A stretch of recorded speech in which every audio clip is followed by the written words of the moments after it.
If you work in quality control at a candy factory, you know strict safety regulations come with the job. It's why you partner with Grainger. Grainger helps you find the high-quality and compliant products your business needs to inspect, detect, and help correct issues. And the sweetest part is, everyone gets a product that's as safe to eat as it is delicious. Call 1-800-GRAINGER, click Grainger.com, or just stop by. Grainger, for the ones who get it done. Follow the money. That's what I always say. You always follow the money. Yeah. This is Follow the Money with Mitch Moss and Pauly Howard on VSiN.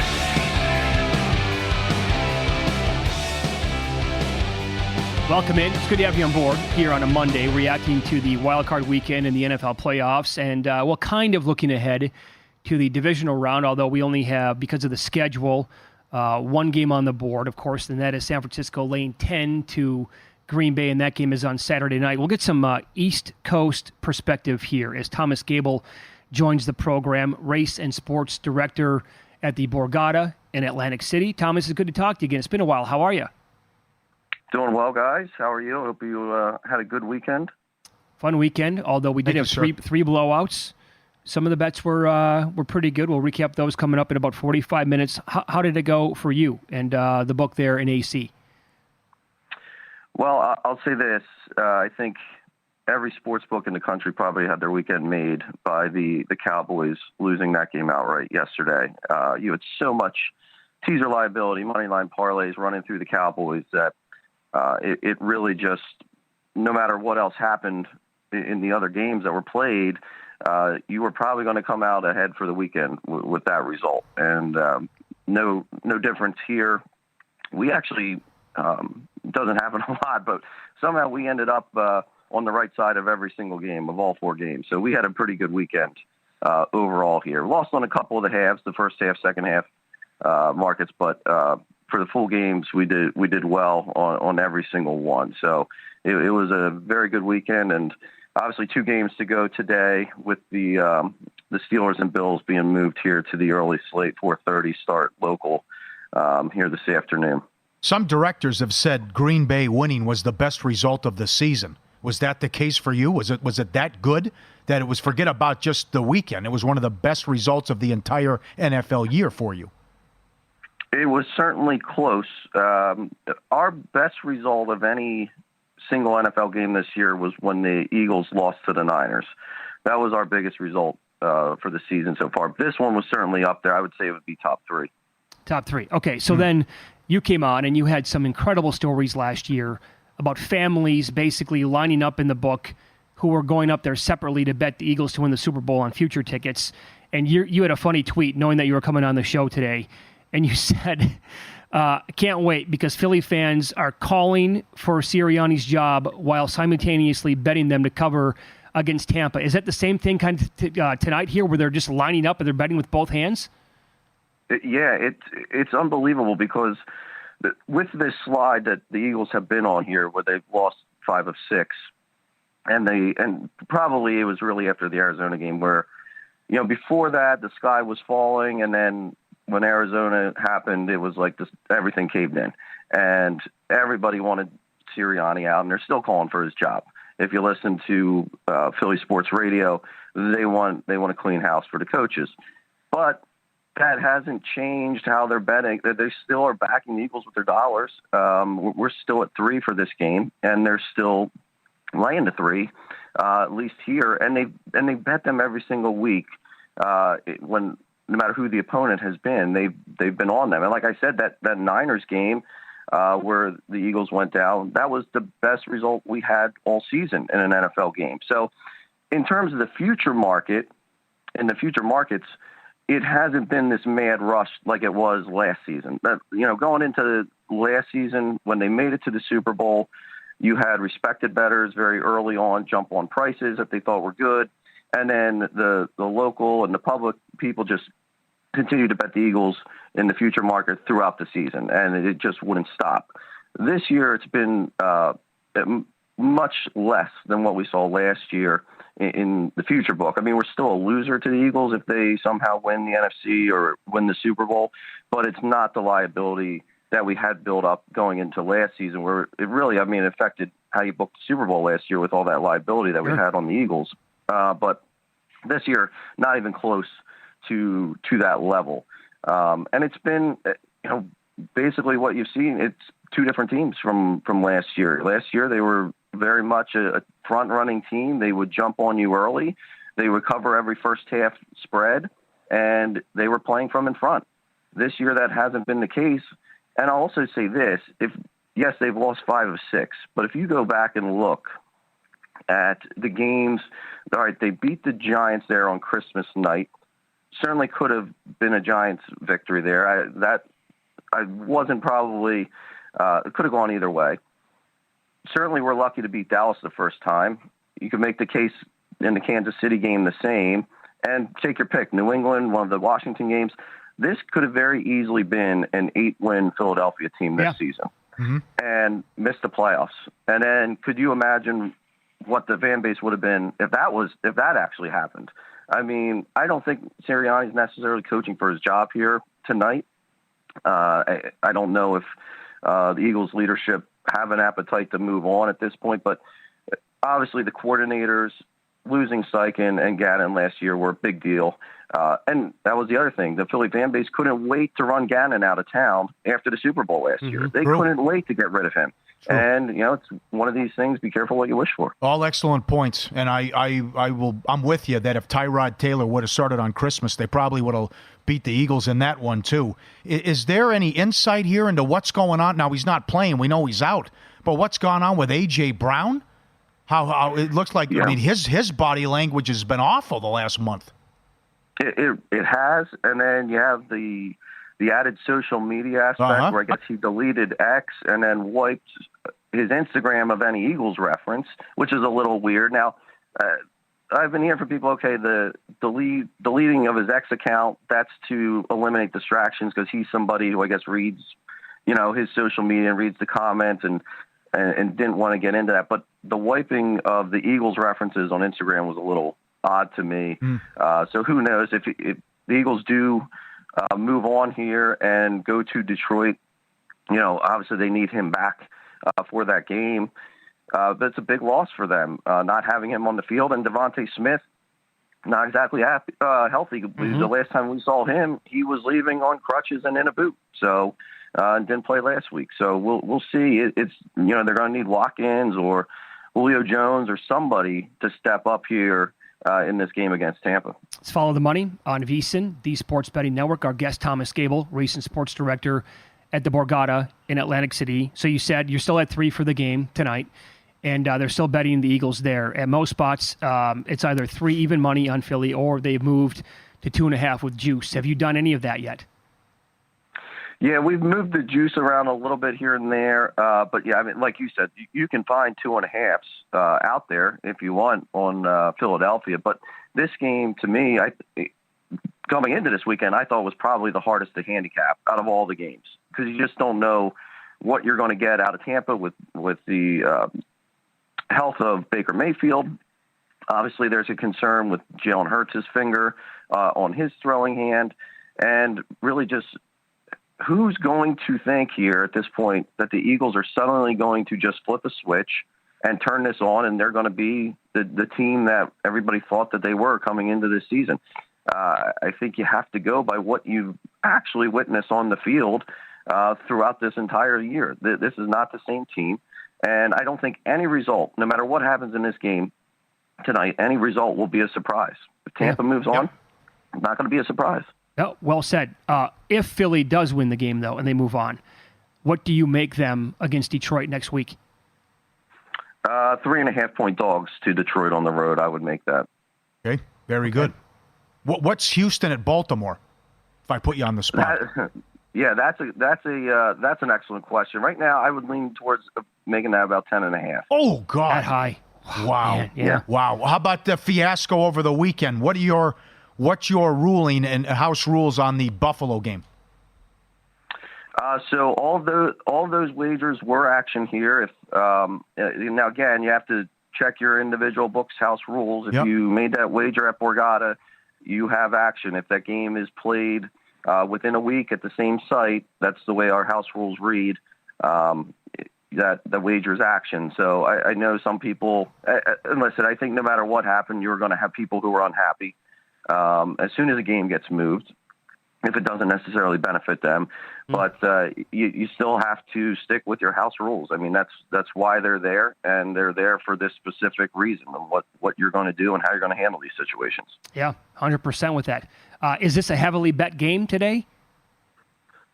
The Steelers-Bills? Yeah. Yeah, I mean, it's been, I mean, the Cowboys game was certainly the most heavily bet game of the 4 through Saturday and Sunday, and that was the way that was trending leading into it. Obviously, Eagles-Bucks is going to be more heavily bet here just because of the fan base, but Steelers-Bills, I would equate it probably, we're going to see probably the same amount of handle that we did on Browns-Texans and the Dolphins and Chiefs game last night. The Rams-Lions was also really great handle on that one, too. Good two-way action on that one. Yeah, that's not surprising. Yeah. Thomas, great perspective today. Thanks so much for the time. We appreciate that. All right. Thank you, guys. There you job. go. Good Thomas to talk Gable, to you. race and sports director at the Borgata in Atlantic City. I know you're ready to go. You can't believe Baltimore would be laying that much. But everyone I talk to, that's what they make the number. And as much as we're talking about Love, and rightfully so, Stroud and Love at identical numbers. Pretty much the same. How hot is Stroud right now? I mean, wouldn't you? Well, you're going back to the history, I know. But 10.5? And Lamar Jackson, and also, but Baltimore's doing all the right things and saying all the right things because they felt they were flat and rusty when they were the 1 seed in 14-2 and they got beat by Tennessee. Yeah, but still, Houston's not pesky. But that guy, yes. Of course. He's got, Nico Collins, Schultz, the rushing game. Oh, Carolina. Yeah. Oh, did you whiff? Oh, man. A great addition of Win Some, Lose Some coming up next. Pauly will run down the betting action from the weekend. So much packed into this next segment, including a 2-team parlay, one better hit that paid $1,500 to 1. Details on that next here on VSiN.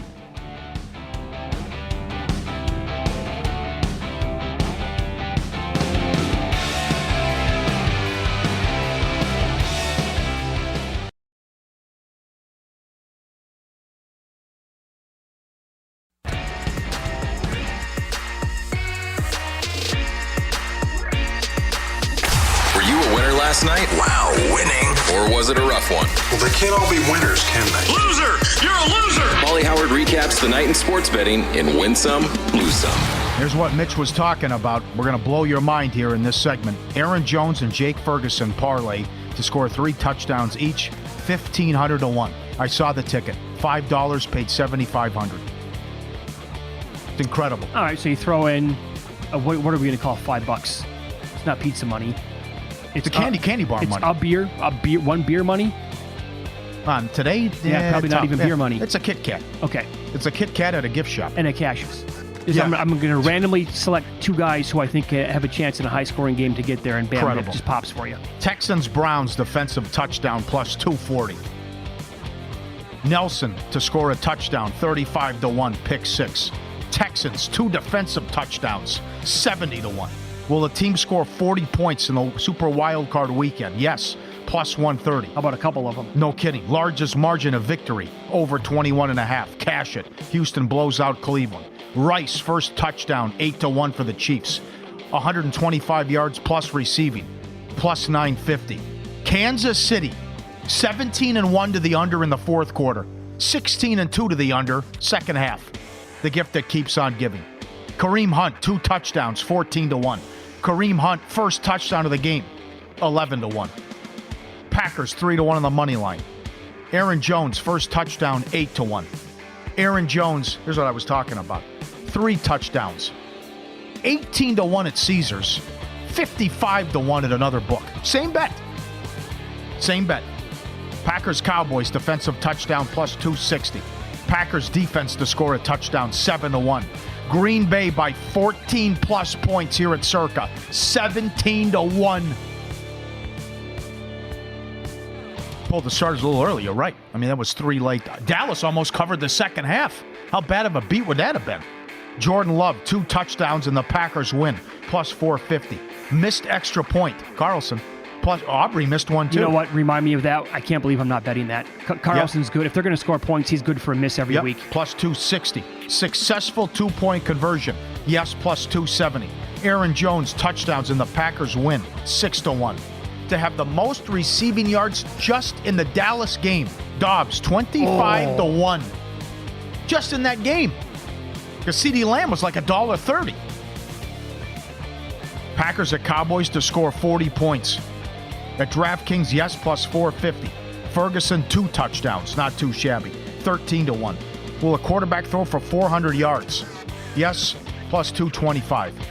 The late game, Montgomery, first touchdown, 6-1. Tutu Atwell, anytime touchdown, 9-1. College hoops, Washington State, plus 350, beat Arizona. Fordham, plus 425, beat St. Bonaventure. Holy Cross, 4-1, beat Lehigh. Maryland, plus 375, upset Illinois. Valparaiso, 4-1, beat Illinois State. And Grayson Murray was 400-1. 525 here to win the Sony Open? 525-1 here at Circa. Nuts. Subscribe, be part of the team, vsin.com, our radio and podcast friends. You always want to see these tweets and videos. How about the deer follows the puppies home? Look at this. Comes right in. Hey, can we keep him, Mom? Huh? Look at this. The dog on the right's barking. The dog on the left is sitting down on Bambi saying, okay, let's keep it, right? I found a new friend. You can't let it go. Come on. Give it a snack. Come on. We found the deer. The deer wants to play. Part of the family. Come on. Did we find our cousin? Who is this? Right. Yeah. This is like the third video in a month where the dog's out and playing. Deer are best friends. And it's like, right, look who I found here. The deer wants to hang out, wants a snack, or here, it actually comes right in the house here and is laying down. That's nuts. And I saw this. It was a pit bull or American bully was hanging out. Showed this before. Who gives this dog up? Look at the face on this guy. Is that American bull? I don't know what kind of dog this is. American bully? Is it a pit? But look at the look on this guy, how he's bonding maybe some with sort the kid. Of a mix. Right. But then who gives this dog up? Oh, what a beautiful creature. Right. Look at the tail. Right. He wants to give the guy a hug, too. That is a great mug. I got to get a dog like that. Can you help us out? FTM@vsin.com or tweet at us. Look at the face on this guy. Oh, that's a great dog. I don't know what kind of dog it is. But I can't believe someone would give that kind of pup up. Lose some. You saw it plenty of times last night.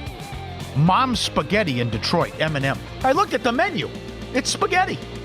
Can we get a little bit of a mix, though?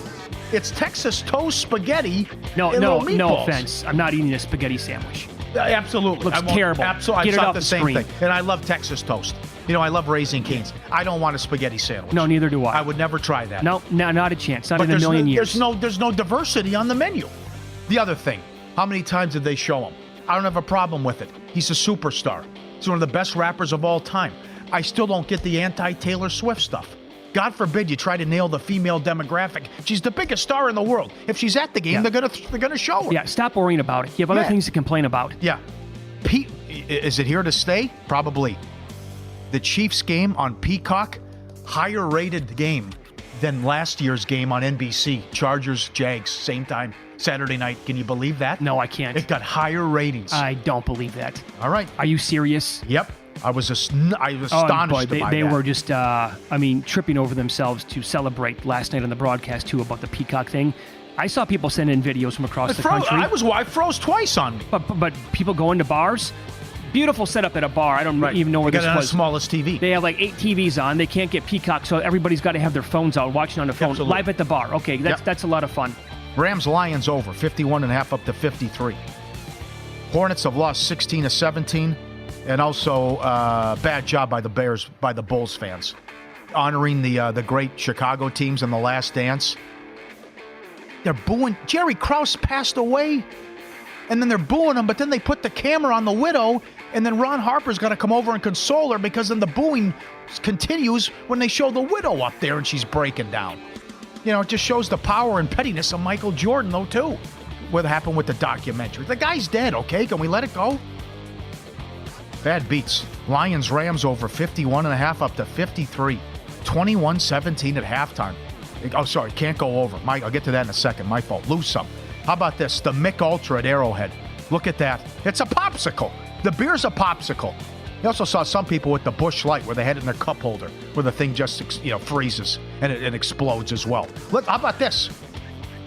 You want a water?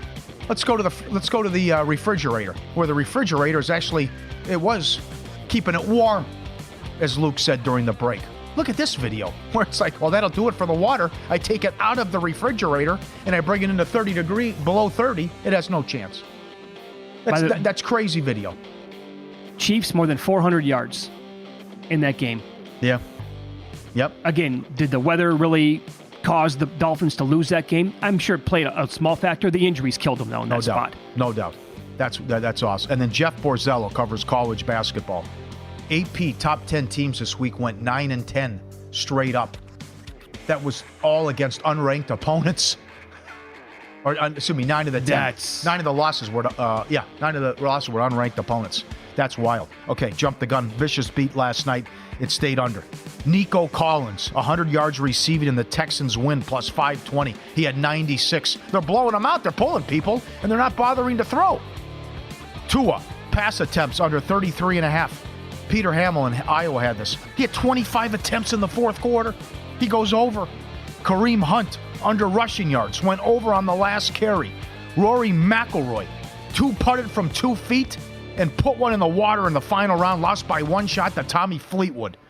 And last night, the Kings were 3-1 on the money line. In overtime in Milwaukee, they missed 3 free throws in the last 10 seconds. Lillard hit a 3 from the parking lot at the buzzer. Bucks win by 1 in a fantastic game. DraftKings Sportsbook, official sports betting partner of the NFL playoffs. New customers bet $5 on any game. Get $200 instantly in bonus bets. Download the app now. Use code VEGAS only on DraftKings Sportsbook. Code VEGAS for the bonus. Great menu. The crown is yours.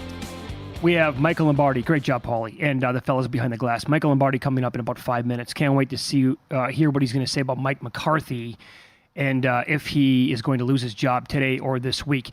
Typically for a team, this is why it was so embarrassing again yesterday for the Cowboys. There are building blocks and steps teams take to get over the hump and maybe eventually win a championship.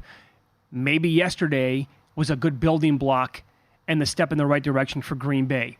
And I'll compare Dallas to Michigan. Michigan, right? Harbaugh could never beat Ohio State. Then eventually he got beyond Ohio State and started to beat them. And that led to a playoff appearance and another playoff appearance. And then they won the national championship after years of trying to get to that point, and they finally did it. The Cowboys have back-to-back 12-win seasons, and the losses are getting more pathetic by the year? Where's their building block going? It's going in the exact wrong direction. And who's at fault for that? I say everybody's at fault. There is so much blame to go around. Spread it to everybody with that organization from yesterday's loss. This is Brandon Staley Part 2. After they lost to the Raiders on Thursday night, you had to fire him. You have to get rid of McCarthy. But with Jerry Jones, I don't think this is a slam dunk. Will he? We'll ask Michael Lombardi next here on VSiN.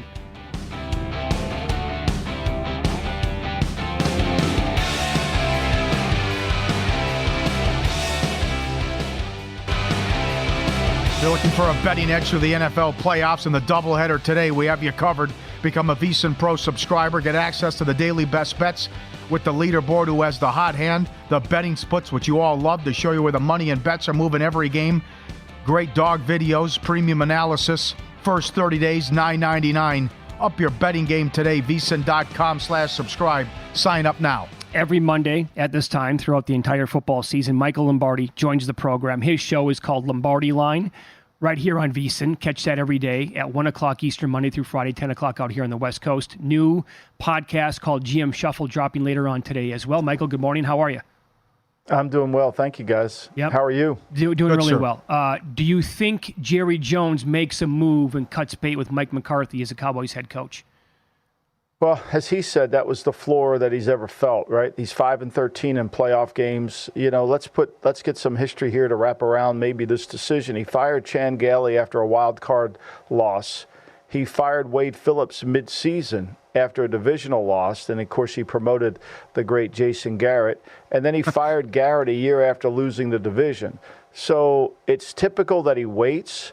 but it's not typical for him to make a move if he feels he has to make a move. The Gailey one was a long time ago. I'm sure people don't even remember Chan Gailey as the head coach of the Cowboys. But when you're 5-13 since your last Super Bowl and your quarterback is going to collect a lot of money for being a really good regular season quarterback but a horrendous postseason quarterback, you might want to think about what you can do to alter the team. And with Dan Quinn's defensive performance yesterday, that may not be the easy answer either. Sure. So let's say he fires him. What do you think? He's hard to get a read on, no doubt. What do you think Jerry will do if he fires McCarthy, who he will hire? Well, if he fires McCarthy, right, he doesn't have to necessarily think he's getting Belichick because Vrabel's still in the market. Yeah. So one of the things you have to be careful of, if you fire your coach that you somewhat like, and I'm sure Jerry likes the offensive production that Mike McCarthy provided with Brian Schottenheimer, but he's got a chance to get one of the two. I can get Belichick or I could get Vrabel. I think Jerry, being an oil driller, guy who's a wildcatter, kind of looking for that one hit well, I think he'll like those chances. If it were just one coach out there that he could literally get told no. But as the great Bill Parcells once told me about Jerry Jones, he could talk the cat off the top of a fish truck. So I truly believe if he wants somebody, he'll get him. Okay. All right. That's awesome. What happens with Dan Quinn now? Does he go to Seattle? Does that hurt his chances? Yeah. Does Jerry bring him back if Seattle says no? What are you hearing on Quinn? I hear Quinn has kind of been the favorite to Seattle, right? But I don't know how Quinn can be the favorite defensive coordinator. If you watch the game so far, Raheem Morris was sensational yesterday. I mean, if you look at that game book, it's hard to believe the Rams lost the game. Oh, yes. Yeah. They outgained them. They both had 55 plays. You know, the Lions had 86 yards in the second half. The adjustments that Morris made in the game. Now, of course, he didn't stop them when it counted, but a lot of that was they only had one timeout. You know, and that was the lack of the communication that affected their second half calling of timeouts. So I think Raheem Morris, to me, of all the coaches that I witnessed over the weekend, Bobby Slovic in Houston and Raheem Morris as the defensive coordinator of the Rams, I thought they did the best job of adjusting the game plan out, of figuring out how to take away what the team was doing and reacting. And so Quinn, you know, one of the things I thought this was going to be a back-and-forth game. I really did. I took the over 50.5 in the Russo contest that I do on Friday because I thought it was going to be reminiscent of the Seattle game. Neither team would get control. This Dallas defense is really never been able to slow down good passing attacks. But where Mike McCarthy miscalculated was, I think he thought his defense was going to take over because his play calling early in that game indicated that if I have to punt, I'm okay. When I'm sitting home watching TV saying, if you punt, Mike, you're going to get behind. Yeah. Okay, so then you brought up Dak as well, paying him a lot of money. He has 1 year left on a 4-year, $160 million contract. I could not believe what I was watching yesterday. I thought he was abysmal across the board. I don't care about the comeback and the final numbers. He was awful in the first half. What do you do beyond next year with Dak Prescott? I think this is really, it's a deeper question than Dak. We witnessed it over the weekend. What do you do with Tua? I mean, are you ponying up $300 million for a quarterback who's not in, who maybe might be in the top 10 in the regular season, but has flaws? I think this is the hardest thing that general managers face today, is you're overpaying for a guy that can only get you so far. And nobody has the guts or the skill set to go out and find the next Brock Purdy or to go out and find somebody who can handle what they need to get done. I mean, look, Dak has had ample opportunities to carry the team, and it's clear he can't. Mm-hmm. It's clear he can't, and they put too much pressure on him. And I've been a Dak defender, but you can't defend yesterday. And when he takes all the money, it leaves your roster kind of broken. People don't realize this. Same thing's going to happen in Miami. If they pay Tua, their roster is going to lose some of the luster that they have. That's a hard thing to do. You pay them, but if you don't pay them, you're going to lose. If you pay them, you're going to have a depleted roster. I think if you said one reason why the Rams lost to the Lions yesterday was because once they started to get hurt, their line, they didn't have enough depth to overcome it. I think that was key. And had the Rams won yesterday, I'll ask both of you, do you think they could have won the next week? They looked like they got beat up in a fight. Of course. Good point. 100%. Yep. So then, and so the other team that played yesterday then in Green Bay, and I know it's going to be all anti-Dallas this week everywhere, but we need to tip our caps to how good Green Bay was because they took it to them, and that game was over within the first half, in my opinion, 27-0. Do you give them a puncher's chance at all? They're catching 10, big number at San Francisco. Right, I do, because here's why. Look, they can pass protect. We said it before the game. They're very good offensive line in pass protection. And even when they were struggling in pass protection early in the game, Love's footwork and his movement allowed him to buy some time and throw those second plays down the field to Dobbs, which really got him out of third downs, tough situations. Guys wide open in the middle of the field. Yeah, I do. I think they're going to have to play better defensively. Joe Barry against Kyle Shanahan is not something I'm willing to bet on, I could tell you that. But I do think this Green Bay offense can move the football and will move the ball on San Francisco. The longer the game goes, does the 49er defensive line eventually take over? The Cowboys defensive line never showed yesterday. You know, I know Parsons gets double teamed and all that stuff, but they couldn't cover him in a man-to-man situation. They could not cover Green Bay. And I don't know if San Francisco can cover the Green Bay receivers in man-to-man. Who do you like today in the two games? You know, I took Russo, we did it on Friday, so we thought the game was going to be on Sunday. I took the under 35, but now it's up to 39. I do like if the weather's fine, I like the Bills, and I think the line is a little too much. It went back up to 10. I would take the Steelers and the 10. And I like the Bucs and the Eagles in the under in the Russo contest. Look, I can't figure out who's healthy on the Eagles quarterbacking, and I can't figure out if Mayfield's healthy because Mayfield is Dr. Jekyll and Mr. Hyde. I mean, one moment he looks really good, and then the next minute he doesn't. If he can't move the ball against this Eagle defense, then that's a real issue. And the thing that bothers me most about this game is the Bucs don't want to run the ball. They're not good at running. And you can run the ball. I mean, Arizona won the game in Philadelphia because they ran the ball, not because Kyler Murray was great. And that's what worries you about taking the Bucs. Are they going to run the football? Right. Yeah. Okay, very good. You know him well. You worked with him. Does Bill go to Atlanta? And is that a good fit? Does Blank say, I've seen enough and I'm going to get a big fish here? Well, I think it certainly depends on when he has a conversation with Arthur Blank and decides on how he sees his organization and what he could provide. Look, there's no perfect job. You know, everybody has him linked to Dallas, but Dallas got to pay the quarterback, got serious cap issues. You're going to have to pay Parsons. How much of the team's left? It's more than just could he work for Jerry. It's can you work within the restrictions of their cap and the situation of their team. So, yeah, I think Atlanta could be an attractive place, assuming that he can run his program, assuming that he can install it. Look, every place needs a quarterback, right? Every place needs – you don't have job openings because you have a quarterback. The Chargers have a quarterback, but they have a host of other problems to go with it. Yeah. Which spot makes sense for Mike Vrabel, in your opinion? I think Dallas makes a lot of sense for Mike Vrabel because Mike Vrabel's young and he could stay there for a long time. He gives them some sense of toughness.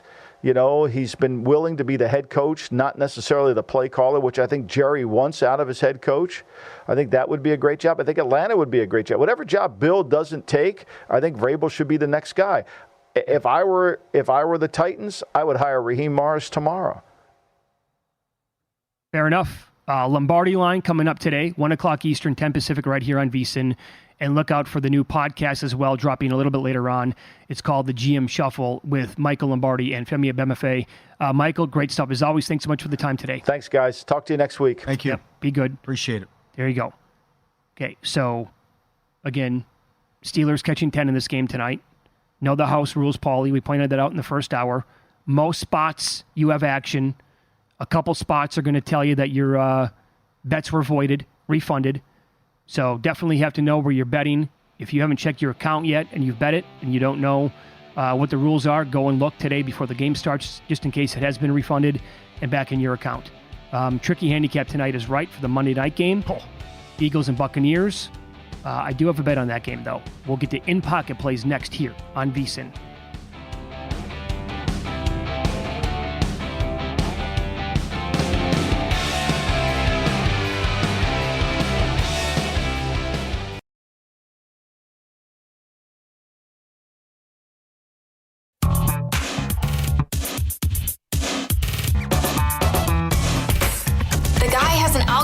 To determine the winner of any given college basketball game. Someone gives you 10,000 to 1 on anything. You take it. Take it.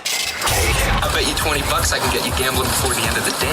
No way. I'll give you 3-1 odds. Nope. 5-1. Nope. 10-1. You're on. All right, I'm going to invoice Dak Prescott. He got me good. The no defensive or special teams touchdown parlay. Dallas, Green Bay, Detroit, and the Rams. Dak gets me with the pick 6. Loser there. Chiefs lane 3.5. Ice cream, never in doubt. A little late Miami money, which was surprising in that game. Browns money line, never a chance. Great job by Stroud and the Texans. 2 pick 6s in that one. The first one I couldn't believe. Make a tackle, anybody? Where are you, Cleveland? Hill, CeeDee Lamb, the combined for 250 receiving yards. They got to 170 and change. I get a 50-yard touchdown from Hill, too. But that's all he did. And they held him in check. So that was a loser. The pending took Steelers plus 10 against the Bills. We'll still count it, though. But that's still what the number is anyways. But certainly it looks like the weather's going to cooperate, or just not going to be as close to as bad as what we saw over the weekend. Still alive. Super wild card weekend. No walk-off win. 2 games left. And every team to score a touchdown plus 150. That's alive with 2 games left. There you have it. Let's try to get a 4-3 here. Okay, recapping my plays from the weekend. Chiefs winner minus 3.5 against the Dolphins. Cowboys, Packers over 50.5. Okay, game almost just needed a half. 46 combined second half points. Yeah, did you see any out totals, by the way?